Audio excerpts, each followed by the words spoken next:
Mike Gould here, president of Hounds Town Charities. I just want to do a quick little video to reinforce how we set boundaries with dogs. We need boundaries, consistency, and structure. We need it, humans need it, and the dogs need it.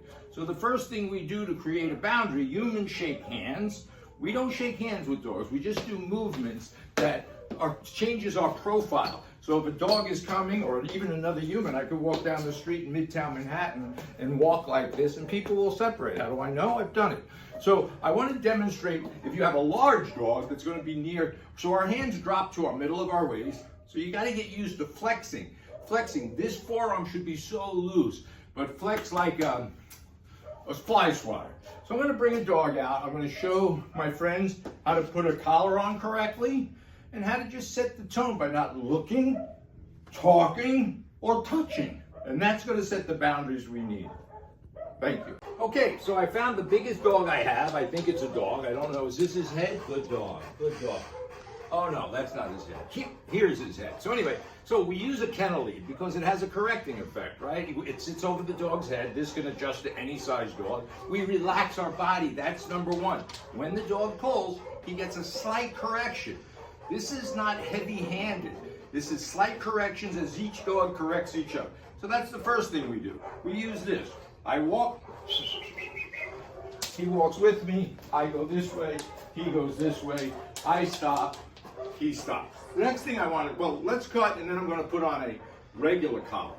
Okay, so now we have our kennel lead, but we want something more permanent. So I have these really specially made collars. They're nylon, they don't stretch, they don't shrink, they're permanent. But we have to fit the dog with it because they're required to sit snug around their neck. So here I have it. I make like a P, not a Q, a P. And this gets slipped over his head very nicely. This is more hair. So here's the way it should be. This is perfect. It's sitting snug on his snug. There's plenty of room. I could have put a smaller one on, frankly, but his hair is confusing. Then the next thing I do is I use this. I use a 6-foot leash, and I relax my energy. Here comes somebody's ears are up. I think these are his ears. And let's distract him so I can show you what a correction looks like. First, relax. I correct a little harder. Then I use a little piece of food.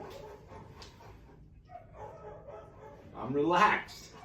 I'm not staring. I'm going to do this one more time. Notice my body. Relax. He likes the sound of this. I'm going to drop it. This time he didn't go for it. So this can be done so simply. You don't have to go to an agility course. This could be done in your living room, followed with a little praise to validate his good behavior. I'm going to try to bring out a couple of little more crazier dogs, but this is how we fit our nylon collars and use a 6-foot nylon leash to replace this, which is a $5 temporary way to manage dogs in our facilities here. Okay, following through on our dog management, I requested the craziest dog here, and I'm afraid I got him. So he's here. I have my kennel lead on. That's my number one management tool. He's going to come out of this pretty hot, and I'm going to correct him. I'm going to react to his behavior.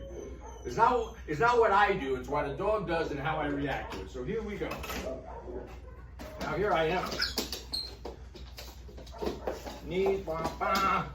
I'm relaxed. Look at my hands. I wish you would see this dog normally. So here I am relaxed. One correction. He's looking at me. I'm relaxed. I'm not looking. I'm not talking. I don't know his name. He's got anxiety. He's hyper. On a scale of 1 to 10, he's a 9. All I did was correct him. He's looking over. So now he sat. Look at how I'm holding this leash. And if you would have saw him on the other side of the store, it was like a bucking bronco. So we're going to cut and continue with how we go along further with this a little bit. Okay, 10 seconds later, there's distraction. So remember, dogs react to changes in the environment, anomalies, the doorbell ringing, people, vacuum cleaners, birds. So this dog is hyperly ADHD like me. I focus on everything but what I'm supposed to be focused on. So here I have this dog. I'm going to love him a little, not a lot. I'm not shoving food down his throat. I'm not asking him to high-five me. I want to be able to walk him without him dragging me down the street. So here I got my kennel lead on, just the kennel lead. I'm going to walk. I stop, he stops. I go this way, he comes to me very quickly. How is this accomplished? Oh, good. He's after some food. Let's watch. All right, let's cut and we'll pick up with the food. Now, this is contemporaneously. I didn't take breaks in training this dog. So that he was interested in food on the chair. So I'm going to work with food. Now, correction. I'm letting him nibble at the food. But I'm not letting him have it. This is a good instruction for you at home. Just don't shove food down your dog's throat. This is how you bond with him. I'm going to let him have it. He has to crack it without biting my finger off. We're teaching him manners. Then I'm going to throw this. He's going to chase it. I'm going to correct him. And now that's done. Watch. If I can find it, I can't see. So watch what we've accomplished here in seconds. Literally 5 minutes. Here's my food. Look at me. Here. I'm not restraining him. I'm not holding him back.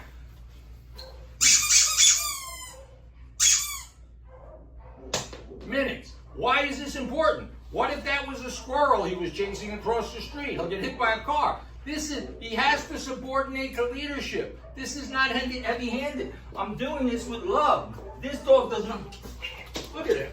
He wanted to jump on me, but if he did, I'm going to do this. Yeah! He did. Now watch. Yeah! Watch. Yeah! Yeah! I can't get him to jump. I'm looking, talking, yeah! He won't jump. I corrected him 2 consecutive times with a little knee pop.